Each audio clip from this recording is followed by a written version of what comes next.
Hey everyone, hope you're doing okay.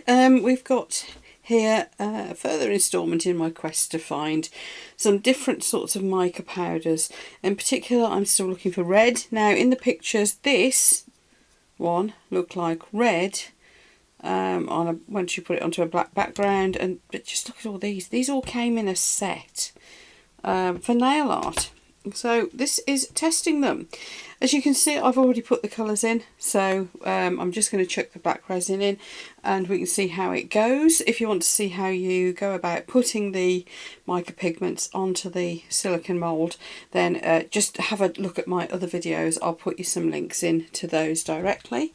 The other ones I'm going to try them in are these. These make two different dragons apparently. I've been watching Wendy from Toonpish Crafts demonstrating this mould. It's all in, as you can see, this one's all in little sections, so it'll be interesting to see how that goes together. So we've got a nail art powders. I have got some 2-part epoxy glue. I've got the Araldite one just because it was on offer to put these together. Yeah, anyway, the main thing is to test all these micas. I will put you a link to these in the description below.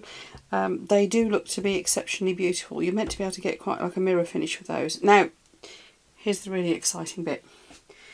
I can't believe this has arrived.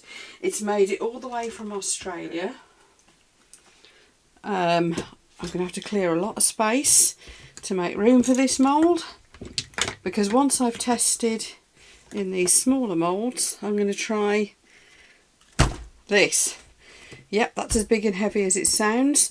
It's from Pouring Your Heart Out. It is quite rightly a very expensive mould, but the quality of this thing just feels incredible.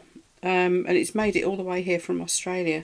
So, yeah, brace yourselves, folks. I might do this in 2 parts. We'll do these smaller moulds, which will be quite a quick video.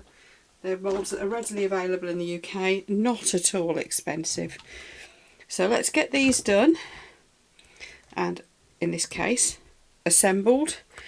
Then once I know which micas I'm going to use, whether it's some of the ones I've already got or whether we're going to go for these ones, I'm going to get brave and go with that big mould. It's going to use a lot of resin, so I want to make sure I know what I'm doing first.